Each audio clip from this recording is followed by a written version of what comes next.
Trata-te por mais essa oportunidade que estamos Senhor na tua casa, Pai. Nesse momento, Deus Santo, apresentando o Senhor, Pai, a vida Senhor da Bel, Deus Santo, que irá nos ministrar, Senhor. Pai, mas para possa ser, Deus Santo, apenas um canal, Senhor, para que eu possa usar e falar nossos corações, Senhor. Deus Santo, nós possamos estar, Senhor, também com o coração aberto, Senhor. Pai, Deus Santo, recebemos a tua palavra nessa noite, Deus.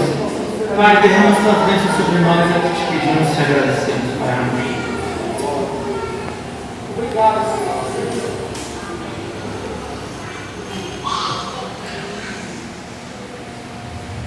Aleluia. Cumprimento a igreja com a paz do Senhor. Amém. Aleluia. É uma grande satisfação estar aqui trazendo a palavra do Senhor, mas eu não sou aquela pregadora, né?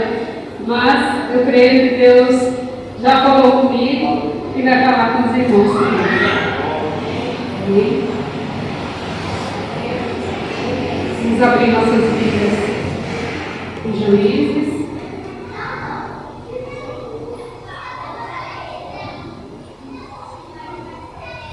Juízes 6, a partir do versículo 11.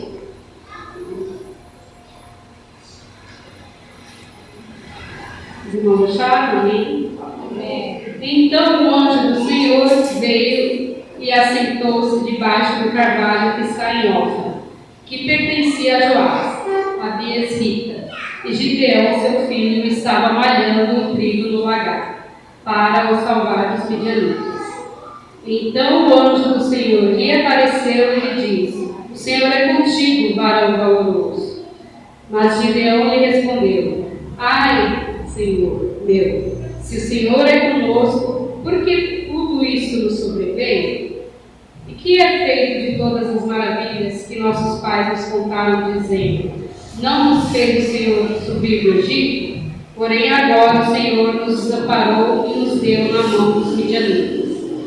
Então o Senhor olhou para ele e disse: Vai nesta tua força e livrarás a Israel da mão dos midianitas. Porventura, não te enviei eu? Amém? Os irmãos podem sentar?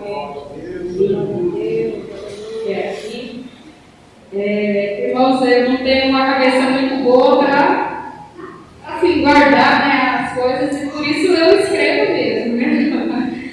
Mas eu vou falar conforme o que Deus me passou, consegui.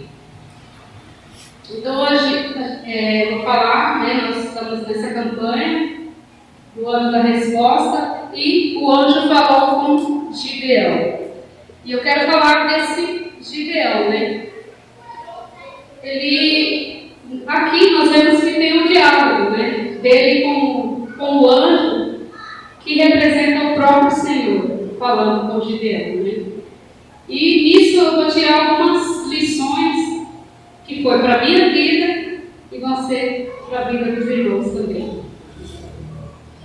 Então, nesse versículo, o que estava acontecendo, né? Israel, para variar, né, ele estava dominado pelos povos vizinhos, que eram os midianitas, porque eles não estavam respeitando mais as leis de Deus.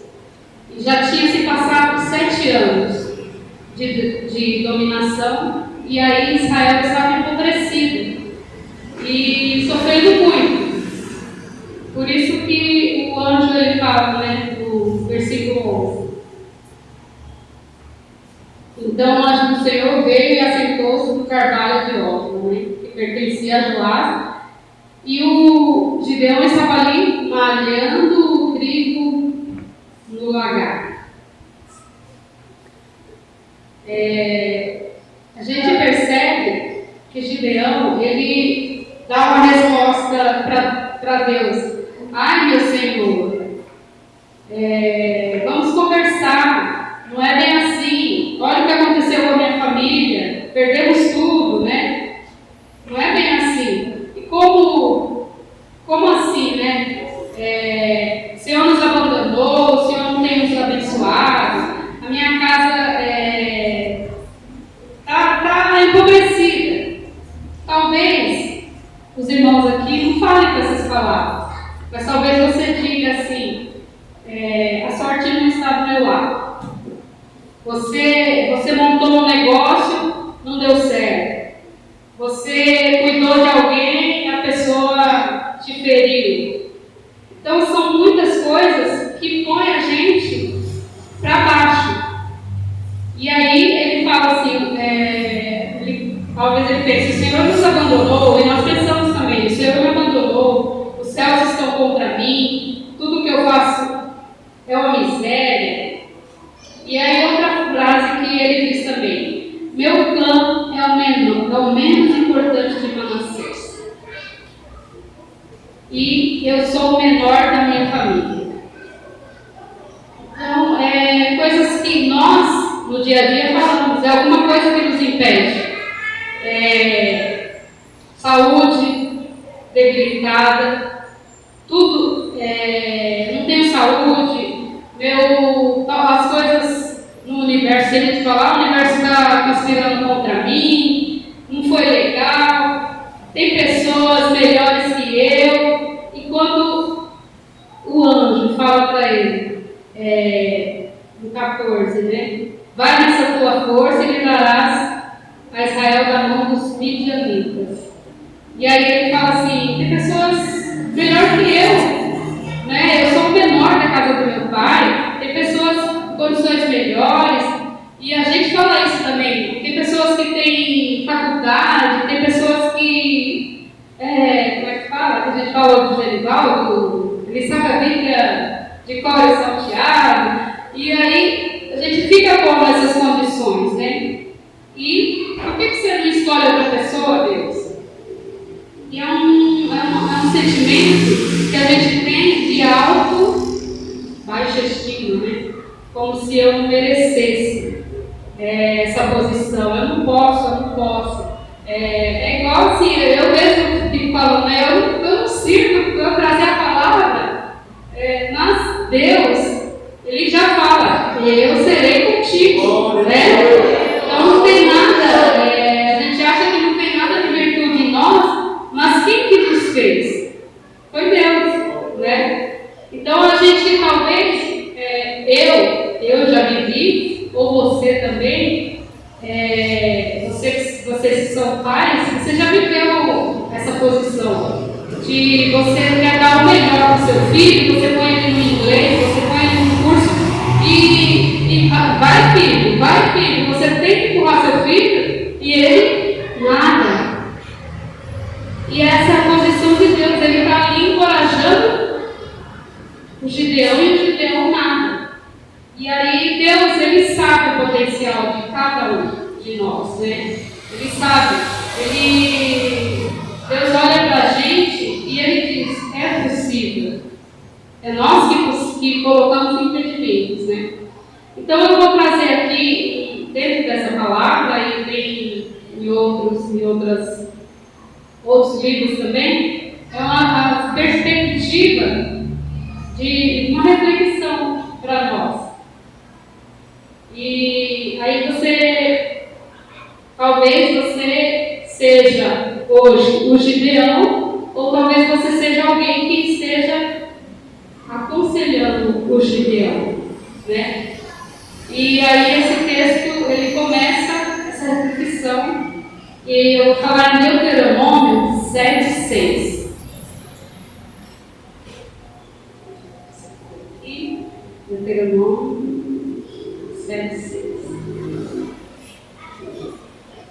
Porque povo santo és ao Senhor teu Deus. O Senhor teu Deus te escolheu para que lhe fosses o seu povo próprio, de todos os povos que há sobre a terra. Nesse versículo, a gente pensa assim: se Deus escolheu Gideão, né, escolheu esse homem exclusivo, se Deus escolheu uma nação para ser a nação, é porque essa nação tinha muitos predicados, né? Deveria ter o melhor exército, cheio de riqueza, cheio de coisas boas, mas aí ele fala, no verso 7 de Deuteronômio 7:7. O Senhor não tomou prazer em vós, nem vos escolheu, porque a vossa multidão era mais do que de todos os outros povos, pois vós éreis menos em número do que todos os povos. Aí eu digo a vocês, Deus, Ele não te escolheu, Ele não me escolheu, porque a gente era da família mais rica, porque a gente tinha potencialidades, não. Ele escolheu por causa da graça dele. Aleluia? Não é porque a gente tem mérito, não. E nem porque a gente é o bambambam, porque eu faço e aconteço, não. É pela graça dele. Ele escolheu porque ele te ama. E ele me ama. Amém? Aleluia. E é a graça dele que age nas nossas vidas.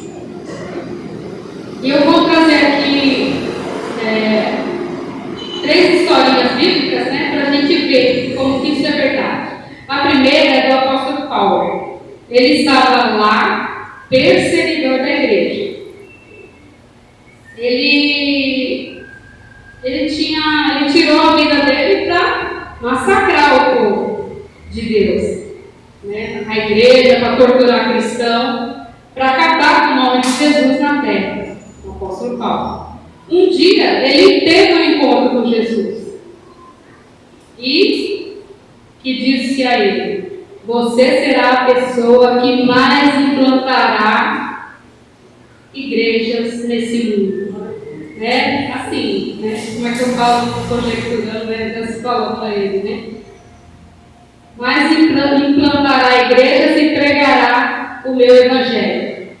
Aí você imagina Paulo pensando, né? Eu não tenho mérito nenhum. Qual que é o meu mérito? Eu só destruí, em 1 Coríntios 15:9,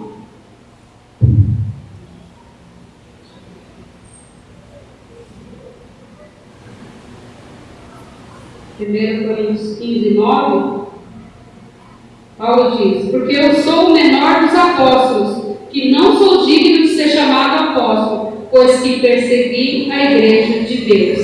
Então ele não merecia isso. E aí ele fala: quem sou eu? Mas aí ele diz: quem me colocou nessa posição foi a graça de Deus. E é Paulo confirmando mais uma vez: foi a graça de Deus. E hoje, se a gente sabe que ele foi o maior evangelista, pregador do evangelho, não foi porque ele mereceu, foi porque Deus que colocou ele nessa posição. Então, assim, irmão, né, irmã, você não é chamado por Deus, você não é encorajado por Deus porque você merece. Porque existe uma graça sobre sua vida, porque Ele te ama e sempre foi assim. E Deus ama escolher os menores. E aí já tem a outra historinha, que é para confundir os grandes, né? A gente se lembra de Davi, né? A gente sempre conta para as crianças e sempre fala essa historinha. Samuel, ele, o profeta, chegou à casa de Jessé para escolher o novo rei de Israel. Aí ele viu Eliabe, aquele moço grande, musculoso, e aí ele falou o quê? É esse o cara, né? É esse o rei, no lugar de Saul. Só que não foi esse. Aí ele foi passando vários filhos, foi sete filhos. Foi passando os filhos e Deus não deu um ok para ele. E aí ele falou para Jessé: ô Jessé, tem algum outro filho seu? Porque Deus não está satisfeito ainda, né? Aí Jessé disse: tem um lá no pasto, apacentando as ovelhas. É o caçulinha, vamos dizer assim, ninguém dá uma moeda por ele, né? E quando Davi chegou, Deus fala para Samuel: é esse daí.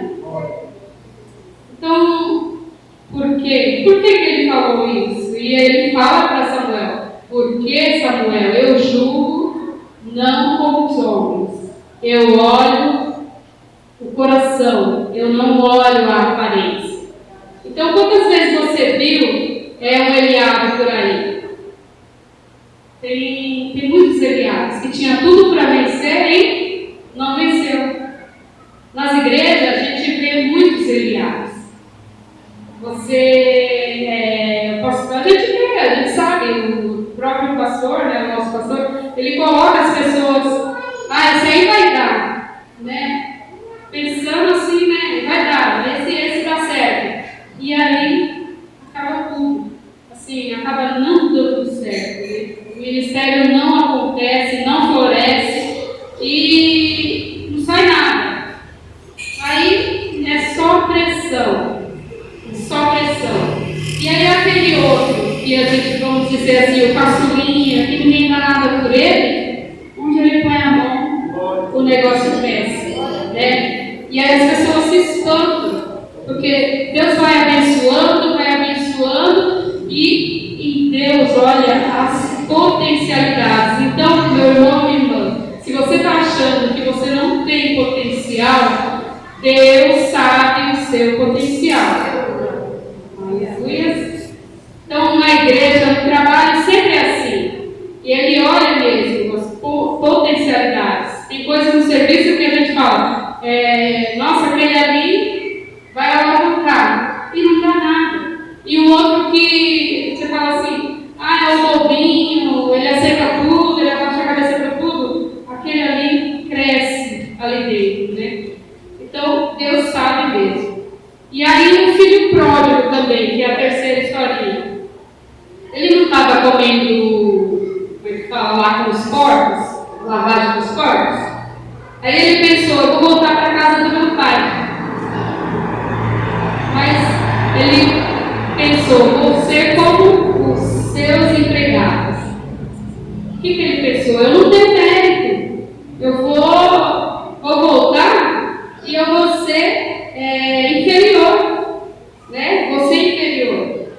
Só que, quando ele chega lá, o pai, que também representa Deus, ele faz o quê? Coloca um anel no seu dedo, faz uma festa e diz: esse meu filho que estava perdido foi encontrado. Então isso é o quê? É nada mais do que amor. É amor, é graça, porque você não merece, eu não mereço. E o que a gente merecia era estar o quê? Igual aquele rapaz, comendo a lavagem dos porcos. Mas Deus, por sua graça, nos resgatou. Aleluia! Amém? Deus faz isso mesmo com a gente. E aí ele faz o mesmo com Gideão.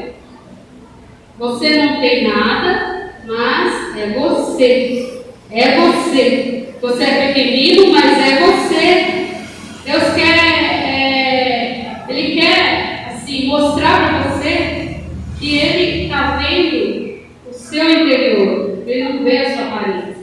Então, já pensou, né? Passou Eliabe, passou todos os outros irmãos, e Deus olha para você, para você, para vocês.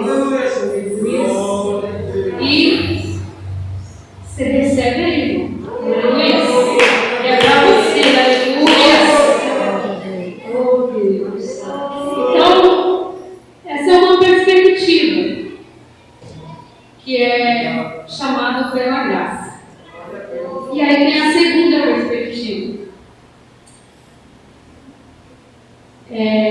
Que Gideão, ele olha e ele diz, no versículo 12: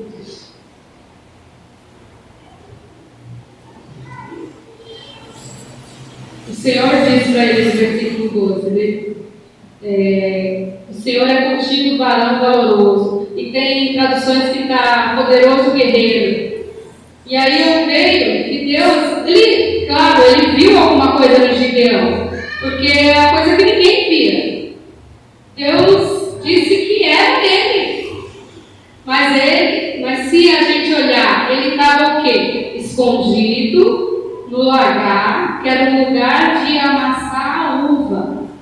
E ele estava o quê? Malhando o trigo. Sendo que o trigo era para ser feito na eira, né? No espaço para sair as folhagens, né? Do trigo. Só que ele estava ali no lagar, malhando, amassando o trigo ali no lugar da uva, escondido. Isso porque ele queria o quê? Levar o alimento, lógico. E ali os midianitas não teriam ele. Acho que eu assisti aquele filminho que é das formiguinhas, não sei. Aí mostra assim, mais ou menos isso, né? Aqueles gafanhotos vindo e catando tudo a comida das formiguinhas. E isso assim retrata bem como que eles faziam, né? Tudo que eles faziam era para os midianitas. E já estavam uns 7 anos nisso, né? E aí Deus disse que era ele, né? Então, ele achava que ele não era um guerreiro. Porque ele estava ali planejando um ataque dos midianitas. Ele estava o quê? Era só amassando e fazendo a agricultura dele ali, querendo, assim, levar a comida, né? O sustento dele. Mas Deus viu alguma coisa de Gideão que ninguém mais viu.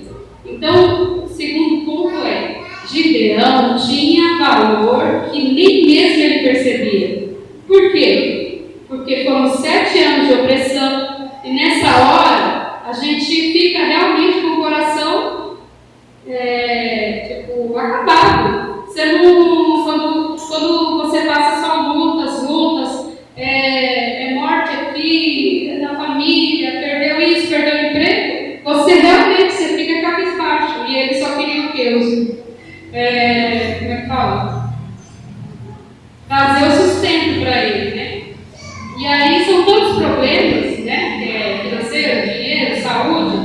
E aí esse poderoso guerreiro dele ficou assim embaixo de uma camada, como eu vou dizer assim.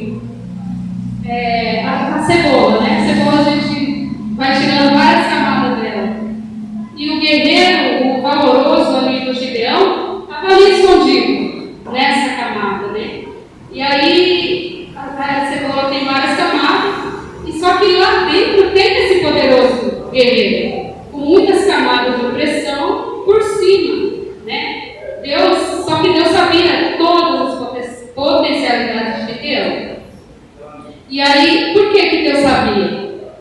A gente vai ver em Jeremias 1,5. Quem pode abrir o meu nome? Jeremias 1,5.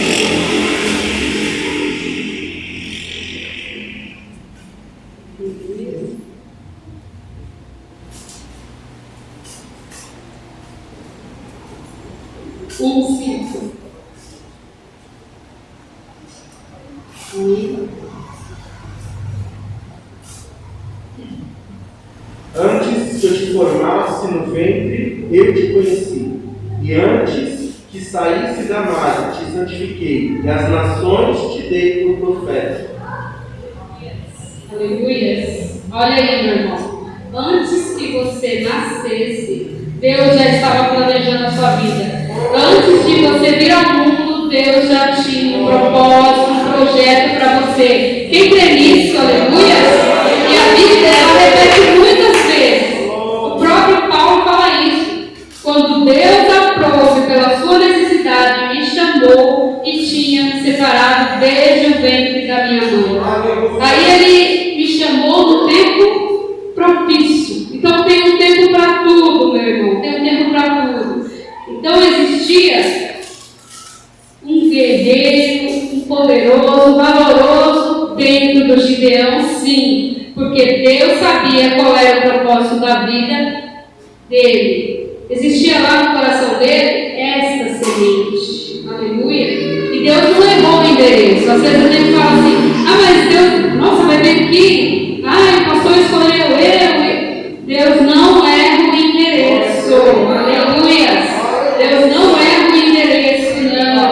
Porque o que está escondido no seu coração? Você tem segundinhos aí para você falar, para você pensar. Quem é o poderoso guerreiro que está dentro de mim? Dentro da sua alma, que ainda não saiu? Qual seria o elogio que Deus faria para você? Porque ele chegou para Gideão e falou assim, varão valoroso, poderoso guerreiro. E para você, o que ele falaria? Será que você seria uma varoa valorosa? Um varão valoroso? Que ele saberia que está aí dentro de você? Então, são esses propósitos que Deus, ele motiva Gideão.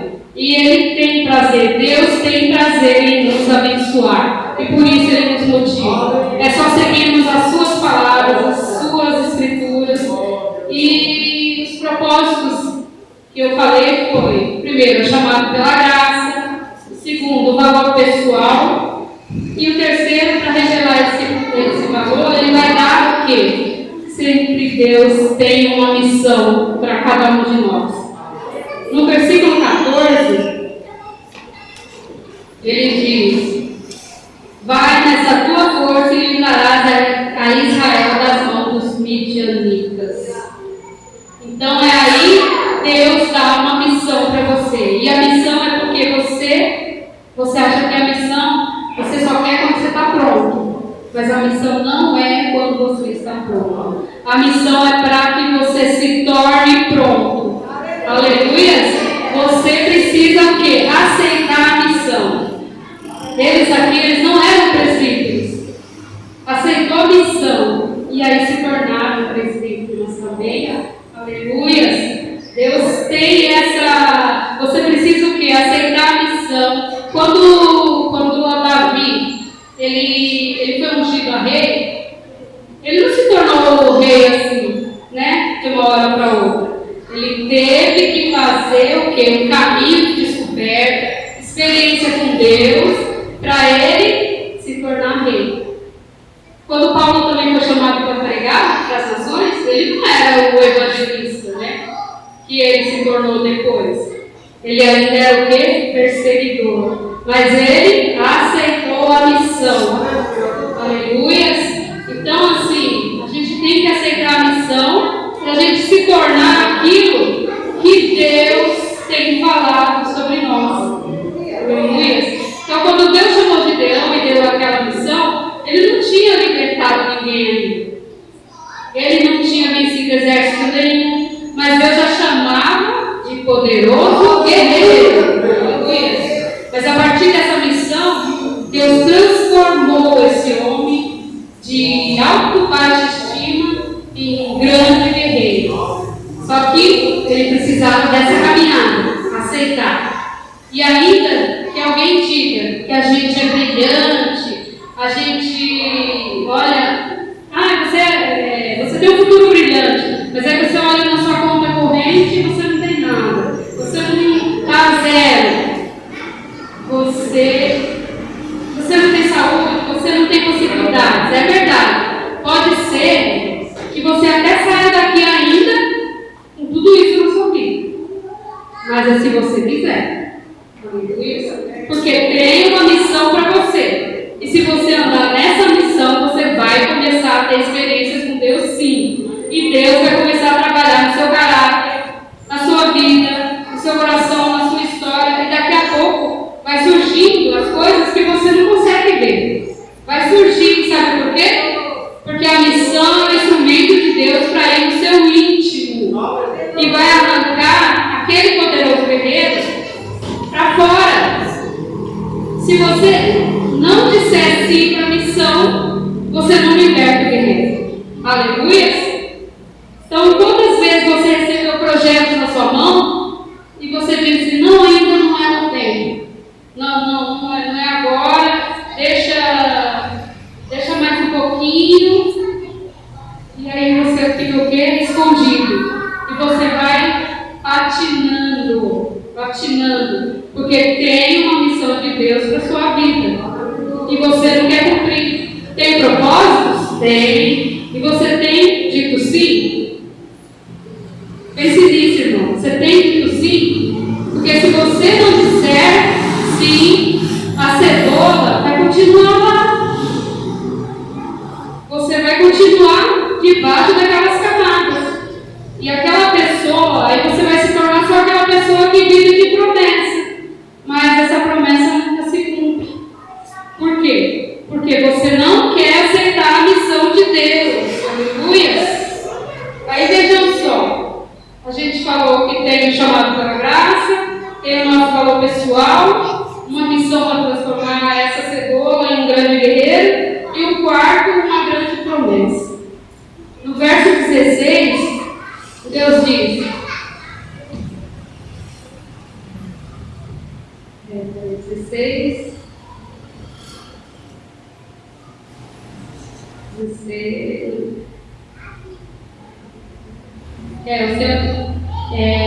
Porquanto eu hei de ser contigo. Não sou eu que ele quer dizer, ele fala, não estou te enviando, eu vou ser contigo. O que você está esperando? Então Deus não é uma pessoa que ela te dá uma missão e aí ela te chuta e fala, vai, porque a missão é sua, se vira. Não, Deus não é assim. Ainda a gente pensa assim, tem gente que pensa, né? Mas Deus faz isso e ainda se você não fizer, ela vai receber um castigo.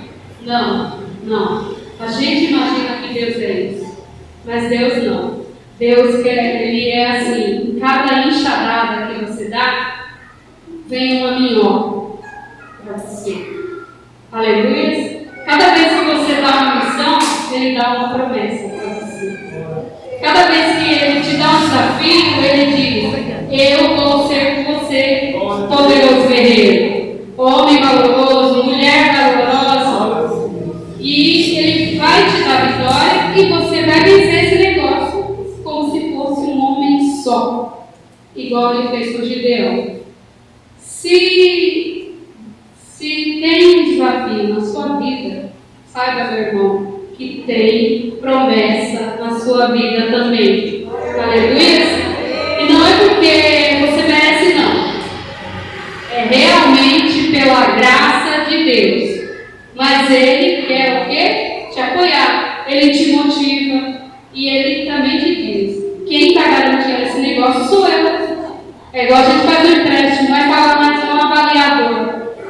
Quem é? O nosso. É Deus. Ele garante isso. E Deus está nessa empreitada com a gente. Ele não joga a gente na palma dos leões. Ele vai lá e fecha a boca dos leões. Aleluia! Você não está sozinho. Até agora, então, assim, eu falei, né, do chamado, do valor pessoal, de uma missão, uma promessa. Se você tiver essas 4 formas, você já está quase pronto, né, para isso. Só que está faltando só um 5º ponto e talvez o principal, para Deus transformar essa cebola em um grande guerreiro. Muita gente tem patinado, escorregando nesse ponto. Esse ponto tem 2 partes que diz assim, no versículo 25.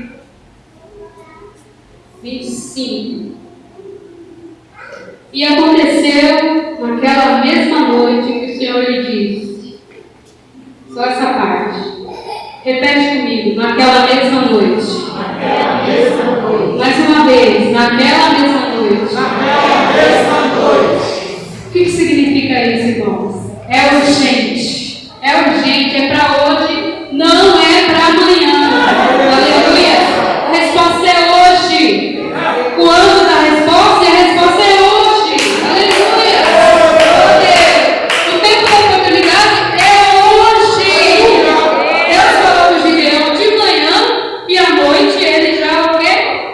Estava mandando ele fazer as coisas. E aí, que coisas? Despedace o altar. Aleluia. Toma o boi de teu pai, a saber, o segundo boi de 7 anos, e derriba o altar de Baal, que é de teu pai, e corta o bosque que está ao pé dele. Aleluia. E Deus falou, né? Falou de manhã e à noite já pediu para ele fazer isso. e Gideão obedeceu. E esse foi um dos segredos da vitória de Gideão. Ele derrubou o altar. Então, qual é o seu altar? Qual é o seu altar? O que está te impedindo que você precisa derrubar? Aleluia. Você tem oportunidades únicas. Então, se você não derrubar o altar que está no seu caminho, hoje, a oportunidade vai passar. E aí você fala, se naquela época eu tivesse feito isso ou aquilo, eu seria outra pessoa hoje, né? Mas você tem que fazer como Gideão fez. Faça o que Deus mandou fazer hoje. Aleluia. E aí você vê o que aconteceu no verso 33 e 34. Rapidinho.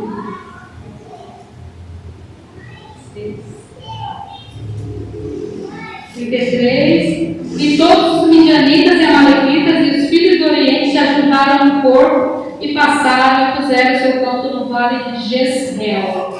Então, irmão, quando você começa a fazer o que Deus quer, começa a vir os inimigos. Começa a se mexer. Os inimigos começam a se mexer. Se você está parado não fazendo o que Deus quer, está de boa para ele. Mas você começa a fazer o que Deus quer, começa a vir os inimigos. E aí, quando você começa a obedecer, vai ter dificuldade. O povo se reuniu, a Gideão, falando que você pensa que é o quê? Você acha que é o quê? Porque certamente souberam que ele estava escondido. Você pensa que é o quê? É um guerreiro? Quem falou isso para você? E aí, de um cara cabisbaixo que estava malhando trigo, escondido, agora ele faz o quê? Ele toca a trombeta. Aleluia. E diz para o povo batalhar. Convoca os abiesitas para segui-lo e ele se transforma num grande líder. Aleluia. Você vê? De um escondido lá no lagar, ele se transforma num grande líder.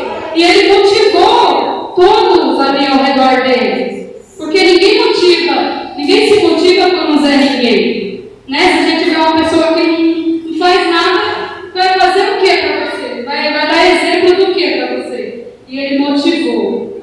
Então, eu não sei. E ali, o Espírito Santo, o mais importante, o Espírito Santo, ele transformou a vida de Gideão. Cadê? Aleluia.